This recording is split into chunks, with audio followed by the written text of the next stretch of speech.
Have you ever had an addiction? Well, I have. Honkai Star Rail Relics. I cannot stop throwing every single last bit of Trailblaze power I have at these addicting little pieces of annoying garbage.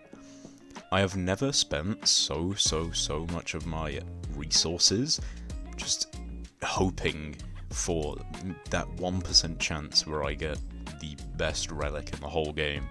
And I'm sure that everyone is pretty much in the same boat. And after sitting back for a little while and thinking to myself, what the hell am I doing? Why am I not getting my Jingliu pieces? I realized a few things that I want to share with you guys in this video. So without further ado, let's get into it.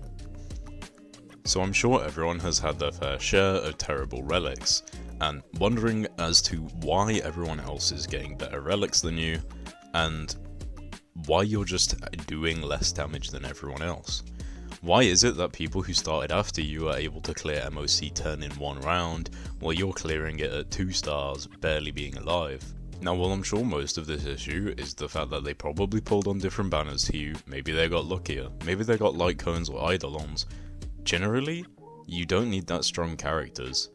Because I've seen people with Himikos dealing even more damage than me with just a Tingyun and an Asta, which is absolutely ridiculous considering we're comparing Himiko, which is widely considered the lowest damage of almost every character in the game, compared to Jingliu, who is considered the highest damage. This just goes to show how strong relics can be and how much they can close the gap between a standard character and a banner character. And it amazes me that me, as well as many others, have been farming their relics inefficiently, because it is in everyone's best interest to be clearing the hardest content in the game, because of the amount of Prima gems it gives. For example, someone who has been consistently clearing Memory of Chaos 10 since, well, when they can, will have way more Jades than someone who hasn't been. This is because all of the hardest content in the game still rewards Jades, and at the end of the day, this means that you can pull for more characters that you like, and you can be a bit more lenient with your Jades, pulling for characters that you need, as well as just characters that you want. For example, if I wanted Topaz, I wouldn't be able to get Huohuo, and I need Huohuo to replace my Natasha. But I can't get Topaz because I need to save for Huohuo. And I'm sure this is the case for a lot of other free-to-play players. But if I had been clearing Memory of Chaos 10 from the very start and actually doing my relics correctly, maybe I would have had enough to get both, or at least give myself the 50-50 chance to get both. So the first step is I want you to start thinking of relics as a 100 relic scrap, not as a relic. Because when you start thinking this way, you start thinking in terms of value. So let's say you're farming a domain. Let's say this domain has one set that you don't like and one set that you need. For example, the wind set and Jingliu. The wind set is rarely actually used, and really it was only used on people like Sampo, and at the end of the day, Sampo got power crept by Gornafin. So, now in my day-to-day relic farming, I make use of this thing called Honkai Star Rail Relic Scorer. This does not score relics that I get, but relics that my characters have currently equipped. And before I start farming for relics, I will look at my characters and see, okay, how can I make these characters better, and what relics will I need? And when I look at my Jingliu, for example, on this website, as you can see, there's still a tiny bit of room for improvement, but not too much. And this fact has meant that I have started farming on the HP artifact domain, the HP speed one, instead of farming on the wind ice damage one, just because I'm getting so less out of it. Because all the wind sets, more or less, will just get deleted because I don't need them. They will just get turned into artifact relic scrap, and guess what? You need 10 pieces to scrap to make one piece. So what I would rather do is go onto a domain where I'm more likely to get actually useful relics, such as the speed HP one, because I can get pieces for Huohuo, you can get pieces for supports, you can get pieces for Blade. It's just generally a good domain to farm on. So all of the relics that I'm scrapping from there aren't good relics. If I get good relics, they can potentially be used for something down the line, whereas the wind set, we do not have anything confirmed for a wind DPS character. So most of them are just going to get deleted anyway, so I would much rather farm the more relic efficient domain and then use my relic scrap to turn into ice damage chess pieces so I can maybe get a bit of a better Jingliu chess piece. Now this has allowed me to min-max my characters even quicker than if I was to be doing it the other way by farming the ice damage domain. Because while yes, I would be getting more ice damage pieces, when I only need a crit damage chess piece, just getting chess pieces consistently by crafting it is giving me way more than actually farming the domain. And at the same time, I'm getting usable pieces for other characters that I will be building, compared to when I was absolutely getting nothing from the wind damage, ice damage domain, because all my Jingliu gear is already better, and all of my wind damage gear would just get scrapped. So this is something that we all need to take into account. What's the actual chance of getting the relic you want? So if I was to run the relic domain on the wind damage, ice damage, and I only need an ice damage chest, it is a 1 in 8 for getting it. A 1 in 8 that's rolled twice, so realistically a 1 in 4, kind of. So next time you think about doing a domain, I want you to look at it in a few different steps. The first step is to look at your own characters and think, what do I actually need, as well as what are the chances of me actually getting a piece of gear that's better. And if the chances are fairly high, then yeah, go ahead, keep doing it. But if the chances are low, then what's the point? You should be looking at a different domain that you could get, or looking at a character who you could slowly build up better. Because at the end of the day, this is a team strategy game, so you need your full team to be pretty much equally as good. A carry is nothing without the support, especially because supports in this game are so incredibly strong that you can pretty much have anything as a carry, as long as your supports are good enough to boost their stats. The second part that I want you to look at is I want you to look at the content that you can't beat, and I want you to go into that content with an open mind. I want you to look at your team and what you're lacking.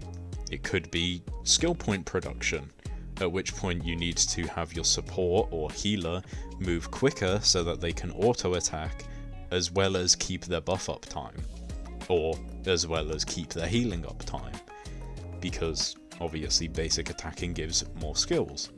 So maybe that's what you need. So you should be looking at getting more speed on your characters. Relics are basically supposed to fit the downsides of the character and mitigate them slightly. So, for example, if I was to talk about Bronya, her downside is that you pretty much need to use a skill point every turn. But the upside is you can have a really fast healer who can solo sustain without using their ability, and they can just constantly get skill points for you. Now with these two pieces of information, you can formulate a plan as to how you can beat the endgame content, which is giving more jades, which is allowing you to pull for more characters, which I guess allows you to have more fun playing the game, and allows you to build more characters, and the cycle will continue. And the more efficient you do this gameplay loop, probably the more fun you're going to have, right? I mean, more characters, more ways to play the game, more different team comps. You're not stuck to the same team comp. And this is the beauty of Honkai Star Rail and the Relic system that I really like. The Relic system is also catered to your specific needs. When you're managing your account, you don't want to look at quote unquote best in slot, you want to look at what is best in slot for you. For example, my Kafka on my account is extremely fast, because I didn't want to farm any more gear for her, so I gave up. I did 2-piece speed and 2-piece lightning damage, and that works for me. it might not work for you. Maybe you want 4-piece lightning damage because you got enough speed on your gear pieces as substats. But I didn't, and I didn't want to farm for Kafka anymore because I had Luca to farm for, I had Sampo to farm for, I had Blade, I had all these other characters that needed to be built, and I realized that farming the domain is just inefficient. And now after going through this train of thought, you can look at how to better your account using relics, and how to make more progress than you ever have. As well as the fact that quite a lot of people generally just watch a YouTube video on how to build the character, and they just turn their brain off and farm the relics for them, until they get good pieces. And obviously, this might not be good enough. Maybe you had been saving your entire time playing for Jingliu, and people are saying the best in slot is 4-piece quantum, and maybe you'd already farmed ice. Maybe you had some ice left around, or maybe you had Blade previously, and from farming his domain you had speed pieces. You can use those 2 speed pieces to increase Jingliu's speed to hit breakpoints with Bronya without farming for her gear. And yes, while this might not be optimal, it doesn't really matter at the end of the day, because, as I said, optimal in Honkai Star Rail is not objective, it's subjective. Yes, you have optimal highest damage, but maybe you have other pieces that you've got from farming other domains that would better fit a character than if you were to farm and just put on a correct 4-piece with a bad substats. Substats and main stats matter more than the set effects, especially when now we're seeing 2 new relic sets coming out, one for follow-up attacks and one for damage over time. This damage over time set is so good that it pretty much power creeps every other set for your damage over time characters, meaning that if you were really trying to get the best in slot gear, it has just been replaced. And especially because we're still at an early part of the game, we're not going to have all the relic sets available to us, and maybe something comes out that's a bit better. So me personally, I would settle for, as I said earlier on the Honkai Relic Scorer website, like S gear. You don't want to be putting so much of your Trailblaze power into building characters as strong as they can get, when it's more worth just putting a little bit aside into another character when all you're looking for on that really strong character is like 2 speed or like 1% more attack. And with these unoptimized characters wearing all right gear that you've specifically looked at the pieces and figured out what's best in slot for them that you can essentially afford, you can then realize that you can farm so much more Jade just by making these changes, and maybe even beating 1 to 2 floors more in Memory of Chaos, or in Peak Fiction. Peak Fiction is a new rotating game mode that will swap with Memory of Chaos every 2 weeks, I believe.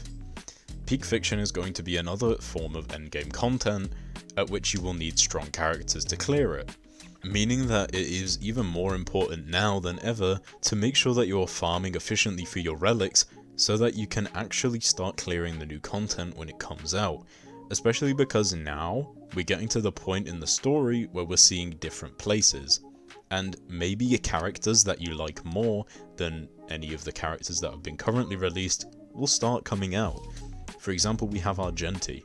Argenti is so cool. He is a complete different take on the characters that we have been having from the start of the game up until now. Now that we're moving away from this, we can start seeing more unique characters that aren't based around the Lo-Fu. So I'm sure it's going to be super important for everyone to get as much Stellar Jade as they possibly can. So hopefully these tips have helped some people out there. I'm sure that I was just being stupid with my own relics and that you guys have all been doing this the whole time, but hopefully it helped at least someone. I hope you all have a great day, and if you like the video, please drop a like, and if you dislike the video, please give it a dislike. All of this helps me produce better content, and if you have anything to say, please drop a comment, whether it's good or bad.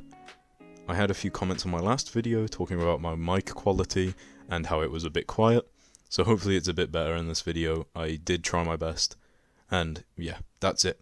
Thank you everyone. Peace.